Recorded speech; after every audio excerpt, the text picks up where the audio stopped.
하나님 말씀은 마태복음 22장 15절부터 22절까지입니다.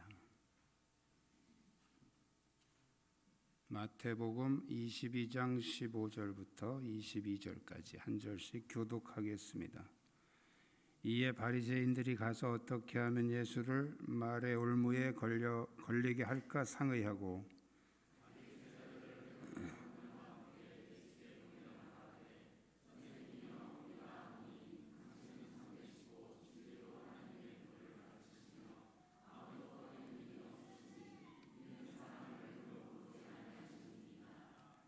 그러면 당신의 생각에는 어떠한지 우리에게 이르소서. 가이사에게 세금을 바치는 것이 옳으니까 옳지 아니하니까 하니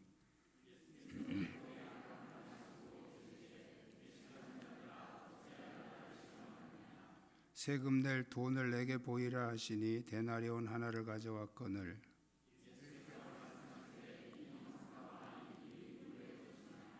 이르되 가이사의 것이니이다.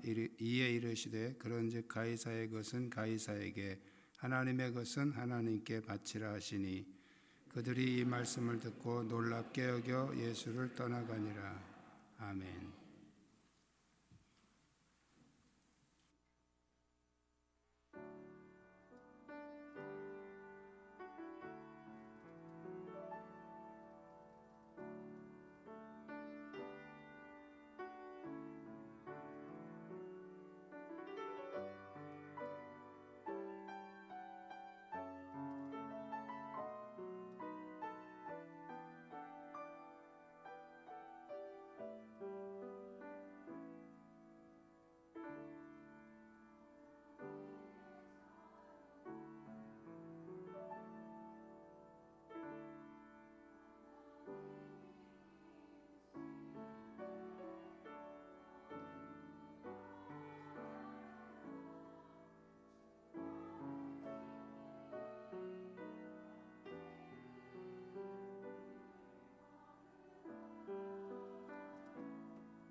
아멘.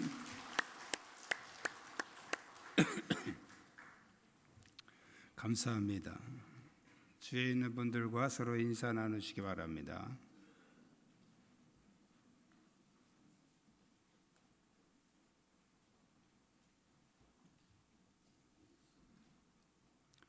세상의 모든 것이 다 선하다면 굳이 갈등하며 분별할 필요가 없죠.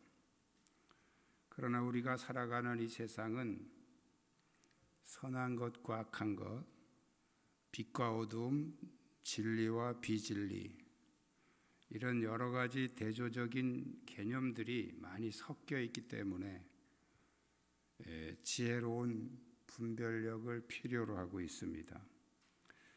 오늘 본문은 예수님을 넘어뜨리려는 이 바리새인들의 질문과 예수님의 대답 속에서 우리가 분별해야 될 기준들을 말씀해 주고 있습니다. 오늘 말씀을 통해서 우리가 무엇을 분별해야 되는지 깨닫는 시간 되시기를 주님의 이름으로 축복합니다. 우리 한번 따라 하시겠습니다. 선한 것과 악한 것의 기준을 분별합시다.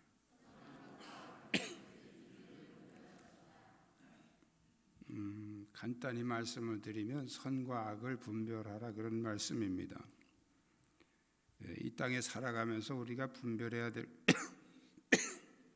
죄송합니다. 분별해야 될 것이 많은데 그 중에 이 선과 악의 기준을 분별하는 것은 매우 중요합니다.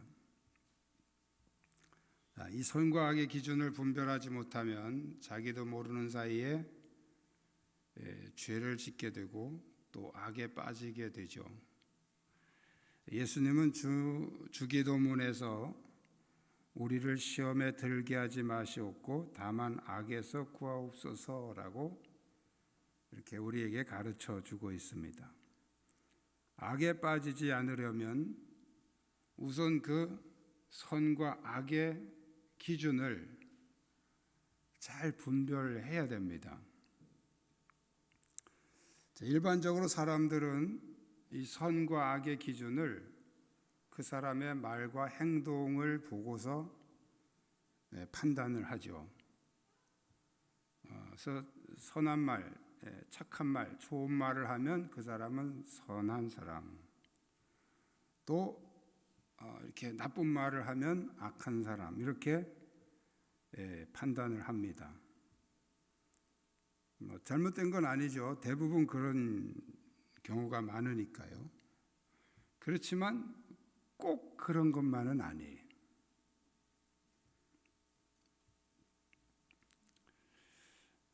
그런 논리로 우리가 얘기를 하면 예수님도 악한 사람이 될 수 있습니다. 예수님도 바리새인들에게 독사의 자식들아 이렇게 쌍욕을 했잖아요. 이스라엘 사람들에게 제일 심한 욕이 독사의 자식들. 창세기 3장에 보면 하와를 이렇게 유혹해서 넘어뜨린 그 대상이 이제 뱀으로 나옵니다. 이 뱀은 사탄의 상징적인 존재죠. 그래서 이스라엘 사람들은 이 독사의 자식들 하는 게 제일 심한 욕이에요. 우리나라는 제일 심한 욕이 뭔지 모르겠어요. 하도 많아서.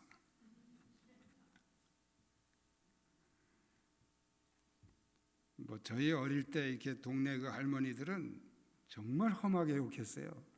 요즘에는 들어보지도 못하는 정말 험한 욕을 많이 했어요. 지금은 많이 이제 사람들의 어떤 지식 수준도 높아지고 많이 이게 약해졌죠. 그래서 지금은 그렇게 막 심하게 욕하는 할머니들이 별로 없습니다. 자, 어쨌든 예수님은 이 독사의 자식들 하면서 욕했어요. 우리가 말하는 거 기준으로 보면 예수님은 나쁜 말을 했으니까 예수님은 악한 사람이 되는 거예요. 예수님만 그런 게 아니죠. 세례 요한도 이 독사의 자식들아 하면서 욕을 했어요. 그럼 세례 요한도 악한 사람이 되는 거죠.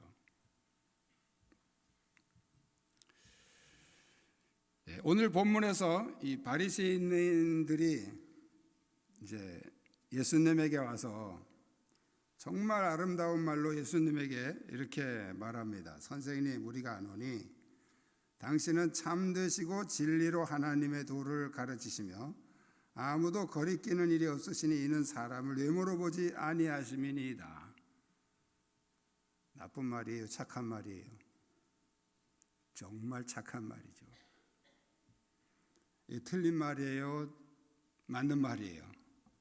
맞는 말이잖아요. 예수님은 참되시고 진리로 하나님의 도를 가르치시고 사람을 외모로 보지 아니하시고, 맞아요? 틀려요? 맞는 말이에요. 정말 찰떡같이 맞는 말이에요. 그러면 예수님이 야, 너희들 진짜 잘한다. 어떻게 나를 그렇게 잘하냐 이렇게 얘기를 하셔야 되는데 18절에 보면 이렇게 말씀하십니다. 예수께서 그들의 악함을 아시고 이르시되, 그들의 악함을 아셨다. 이렇게 좋은 말만 했는데 왜 예수님은 그들을 악하다라고 판단을 하셨을까요?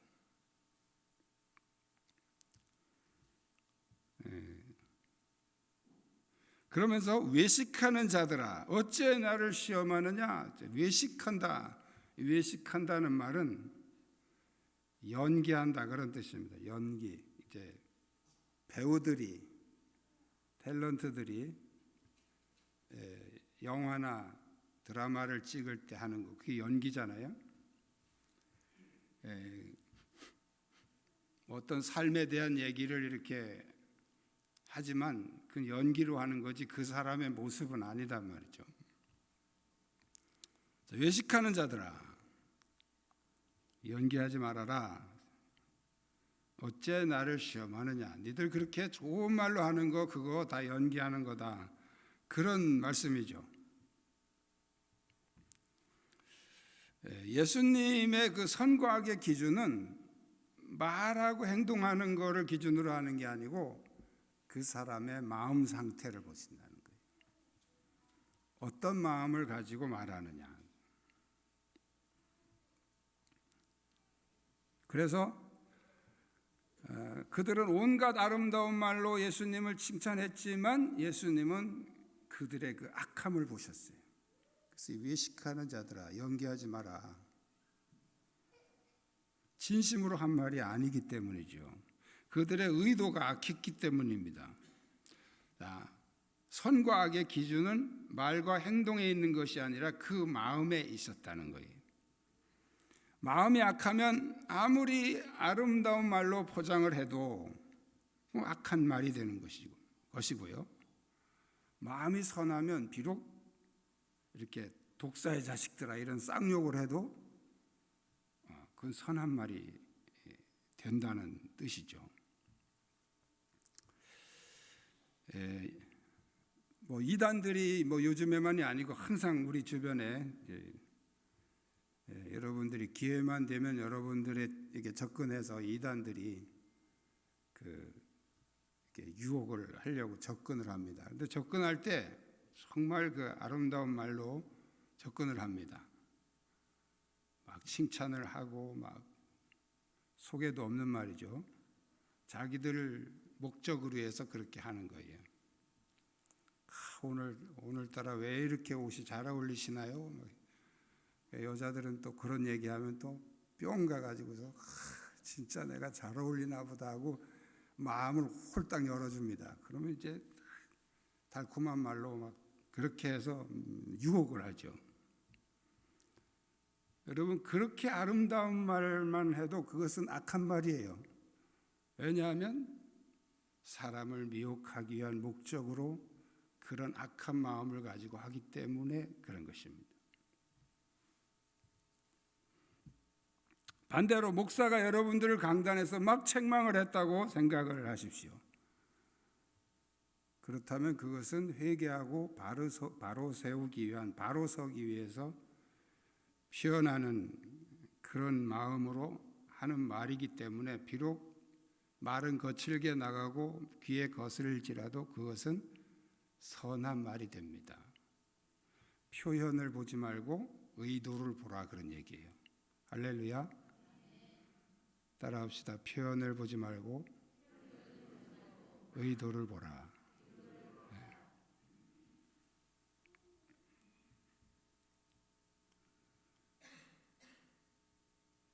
우리 한국 사람들은 너무 표현에 민감해요. 무슨 말을 했느냐, 거기에 너무 민감해요. 그래서 참 이게 설교하면서 굉장히 많이 조심을 합니다.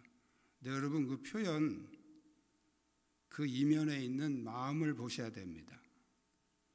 마음이 선하면 표현이 거칠어도 그건 선한 말이 되고, 마음이 악하면 달콤한 말이라도 그것은 악한 말이 됩니다. 이것을 여러분들이 판단할 수 있어야 신앙생활에 도움이 됩니다. 할렐루야. 대부분 목회자의 말에 상처받는 사람들은 그 표현 때문에 상처를 받는 거예요. 표현 말고 의도를 보십시오. 무슨 의도로 그런 얘기를 했는지. 제가 가끔씩은 정말 심한 말도 합니다. 개인적으로 이렇게 만났을 때 정신 못 차리고 계속 딴소리 하면 제가 굉장히 심하게 하거든요. 근데 그것은 표현은 거칠지만 제 의도를 보셔야 됩니다. 왜 그렇게 심한 말을 했는지 의도를 보셔야 상처받지 않고 여러분이 성장할 수 있습니다. 할렐루야. 선한 것과 악한 것의 기준을 잘 분별해야 우리는 이 시대에 우리의 믿음을 잘 지켜갈 수 있다는 거죠. 이 믿음이 여러분에게 넘치시길 축복합니다. 두 번째는 따라하시겠습니다. 본질적인 것과 비본질적인 것을 분별합시다. 간단히 줄이면 본질과 비본질을 분별해라, 그런 말씀이에요. 우리의 삶에 부딪히는 많은 분쟁들, 다툼들,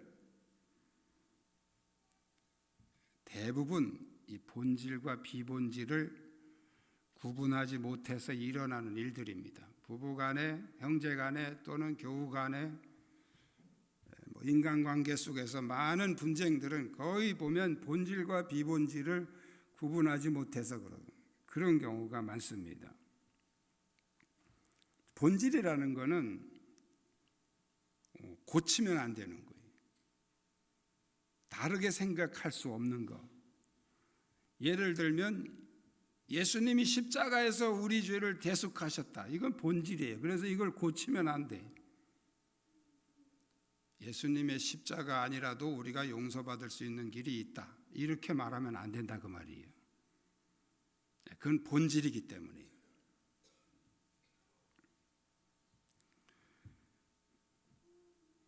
밥을 안 먹어도 살 수 있다. 그거는 안 되는 거예요. 왜? 밥을 먹어야 살도록 우리를 그렇게 만드셨기 때문에 그건 본질적인 거예요.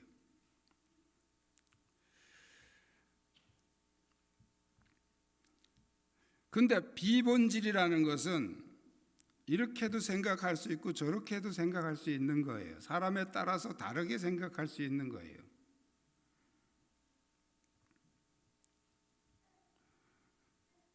기독교에서 우리가 흔히 매주일마다 여러분 그 신앙 고백 하시죠. 오늘도 신앙 고백 하셨죠.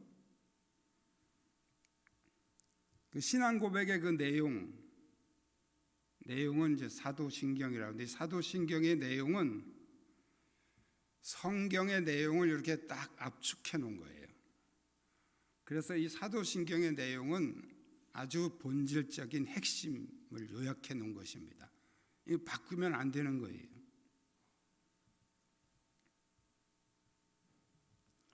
하나님이 창조하셨다. 천지 만물을 창조하셨다. 바꾸면 안 되는 거예요. 아, 저절로 생겼다. 이렇게 말하면 이제 그거는 본질을 바꾸는 것이 되기 때문에 안 되는 거죠. 그래서 본질적인 문제를 가지고 다르게 말할 때 우리는 목숨을 걸어야 됩니다. 목숨을 걸고 싸워야 됩니다. 그래서 바울이 하늘에서 내려온 천사라도 다른 복음을 전하면 내가 싸우겠다. 천사라도 그게 뭐냐, 본질을 바꾸면 안 된다는 거예요. 그런데 많은 부분들은 비본질적인 거예요. 바꿀 수도 있는 거예요. 바꿔도 되는 것이죠. 그렇다고 무조건 바꿔야 돼 이러면 안 되는 거예요. 바꿀 수도 있고 안 바꿀 수도 있는 거죠. 대부분 부부간에나 뭐 이렇게 인간관계에서 이렇게 싸우는 내용들은 본질적인 거 가지고 싸우는 사람은 거의 없어요. 다 비본질적인 거예요. 서로 생각이 좀 다른데, 생각이 다르면 너는 그렇게 생각해, 나는 이렇게 생각할게, 이렇게 하면 되는데 그걸 고치려고 막 그냥 상대방을 공격하니까 이게 싸움이 되는 거예요.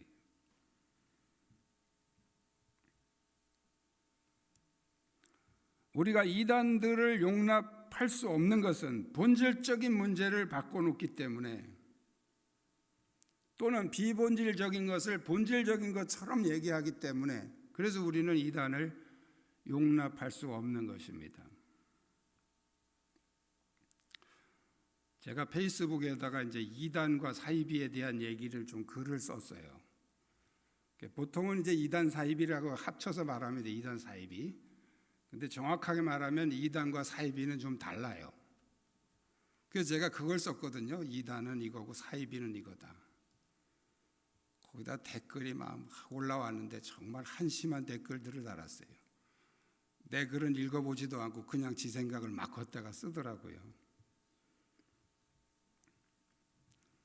이단은 성경의 내용을 오해해서 잘못 해석해서 나온 게 이단이에요. 근데 사이비는 이 성경을 인용해서 자기를 신격화한 게 사이비예요. 그래서 사이비는 다른 말로 하면 종교 사기꾼입니다. 그래서 통일교의 문선명, 신천지의 이만희, 정명석이, 또 만민중앙교회 이재록, 또 많아요. 한국에 굉장히 많은데 지금 잘 생각이 안 나는데, 이런 사람들은 전부 사이비예요. 사이비는 말 그대로 사기꾼이에요. 성경에 자기에게 필요한 것만 다 끌어다가 자기를 신격화해서 사기치는 게 사이비예요. 근데 이단은 사기치는 게 아니에요. 자기들도 속는 거예요. 성경을 잘못 판단하는 거죠. 그래서 이 사이비들은 거의 다 도덕적인 문제가 연루되어 있습니다. 그래서 그 이재록이나 이 교주들 보세요. 전부 다 그 신도들 끌어다가 간음하고 이런 도덕적이고 아주 비윤리적인 그런 타락한 그런 행동들을 하고 있죠. 이게 이제 사이비의 특징이고요. 이단들은 도덕적으로는 큰 문제가 없습니다. 굉장히 도덕적이고 어떤 부분에서는 우리 기독교인들보다 더 이렇게 윤리적이고 도덕적인 부분을 강조하기도 합니다. 근데 문제는 이제 성경의 본질을 왜곡시킨 거죠. 그게 문제죠. 그래서 이단과 사이비는 우리 그리스도인들이 아주 조심해야 되는 세력들입니다. 그들은 정말 달콤한 말로 우리에게 다가옵니다. 그렇지만 그 속에 우리를 미혹시켜서 자기들의 교리를 믿게 하려고 하는 그런 악한 의도를 가지고 있기 때문에 그들의 말이 달콤하지만 그것은 악한 말이 되는 것입니다. 오늘 본문에 바리새인들이 예수님을 시험한 문제는 세금을 내야 됩니까? 내지 말아야 됩니까? 하는 질문이었죠. 자, 이것은 예수님을 이렇게 대답해도 문제가 되고 저렇게 대답해도 문제가 되는 그런 문제를 가지고 온 거예요. 내지 말아라 그러면 로마 정부에다가 이게 세금 반대 운동하는 자다 이렇게 고발을 할 것이고, 내라 그러면 이제 유대인들이 그걸 싫어하잖아요. 그래서 이제 저 사람은 친로마파다, 친노파다 이렇게 해서 유대인들에게 미움을 받게 하고, 이런 애매한 질문을 가지고 온 것인데 예수님은 그런데 걸려 넘어지는 그런 맹한 분이 아니죠. 예수님은 간단하게 대답하십니다. 돈 가지고 와봐.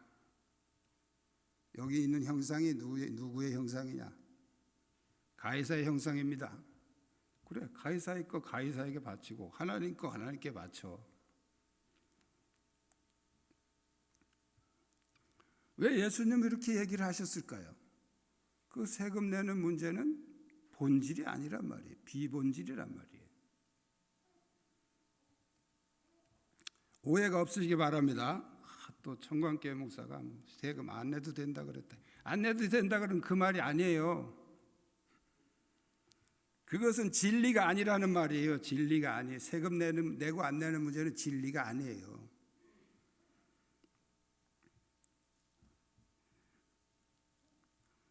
그래서 고민할 거 없이 상황에 따라서 하라는 거죠. 본질적인 것과 비본질적인 것을 잘 구분할 수 있어야 우리가 신앙생활뿐 아니라 일반 인간관계나 가정생활에서도 훨씬 우리는 자유로울 수 있습니다. 이 본질과 비본질을 잘 분별하시기를 축복합니다. 세 번째는 따라하시겠습니다. 싸워야 할 것과 타협할 것을 분별합시다.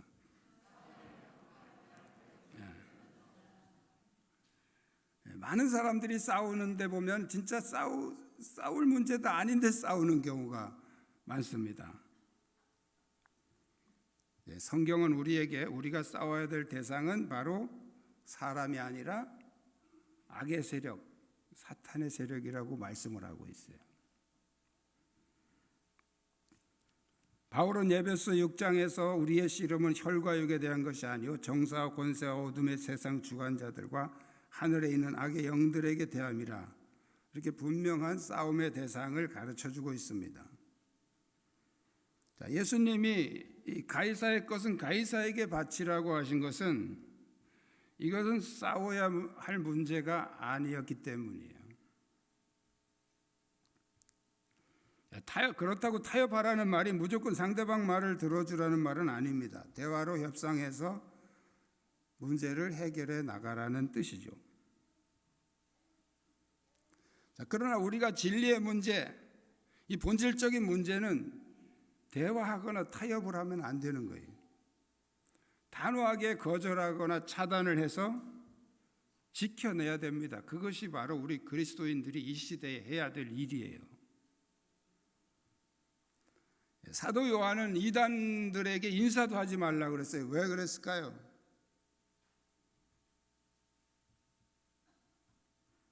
그들은 타협이 안 되는 대상이기 때문에 그렇습니다. 여러분들 중에 혹시 내가 성경 공부를 열심히 해가지고 지금 이단에 빠진 누구를 내가 잘 설득해서 돌이켜야 되겠다 이렇게 생각하시는 분이 계시다면 그 생각을 포기하십시오. 이단들을 설득할 수 있는 방법이 없습니다. 자, 방법이 있는데 그 전문기관에서 그 강제로 막 격리시켜 놓고 하지 않으면 그냥 대화로 하겠다? 어림도 없어요. 그들은 자기들 말을 가르치기 전에 상대방의 말을 차단하고 귀를 막는 훈련부터 시킵니다. 여러분이 아무리 좋은 언변을 가지고 설명해도 그 사람들은 절대 안 들어요. 안 들으니까 내가 아무리 얘기해도 속 위에 경읽기가 되는 거예요. 그리고 자기들 말만 하죠. 오죽하면 사도 요한이 인사도 하지 말라고 했겠어요? 사람이 서로 사람 간에 사는데 인사는 하고 지내야 될 거 아니에요?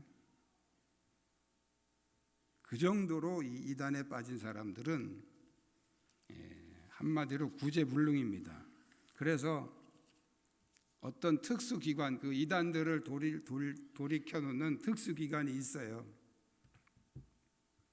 그런 분들이 하는데 그분들은 일단 격리시켜놓고 해야 가능하지 그냥 앉아서 대화해가지고는 소용이 없습니다.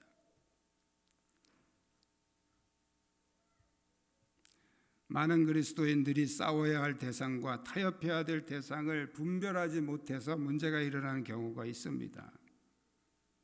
자, 이걸 분별하지 못하면 우리는 사소한 일에 목숨을 걸어요. 별것도 아닌 걸 가지고 인간관계 깨지고, 또 반대로 진짜 중요한 것을 잃어버리는 그런 어리석음에 빠지게 되는 것입니다. 분별을 못하면 그렇단 말이죠.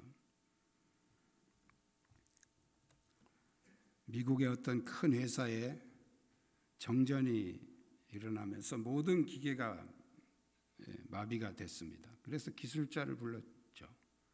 기술자가 한참 조사를 하더니 작은 휴지 하나를 딱 가르니까 딱 전기가 들어왔어요. 청구서에다가 $10,000를 청구했어요. 그래서 따졌죠.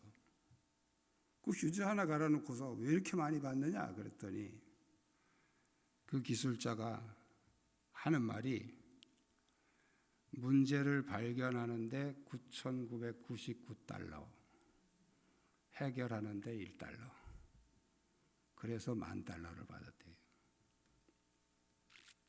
자, 우리가 문제를 해결하는 것보다 더 중요한 것은 무엇이 문제인지를 분별하는 것입니다. 그걸 분별하지 못하면 해결이 안 돼요. 일단 그거부터 분별이 돼야 그 다음에 해결이 가능해지는 것이죠. 우리 그리스도인들이 오늘 본문에 우리에게 말씀하신 것처럼 선한 것과 악한 것, 본질과 비본질, 싸워야 될 것과 타협해야 될 것, 이런 것들을 분별할 수 있어야 그 다음 단계로 해결이 가능해지는 것이죠. 이러한 분별력은 지속적인 훈련과 특히 성령의 도우심이 있어야 가능합니다. 그래서 야고보 사도는 지혜가 부족하거든 후히 주시고 꾸짖지 아니하시는 하나님께 구하라, 이렇게 말씀을 하고 있습니다. 성령 안에서 올바른 분별력을 회복하시기를 주님의 이름으로 축복합니다. 기도하시겠습니다.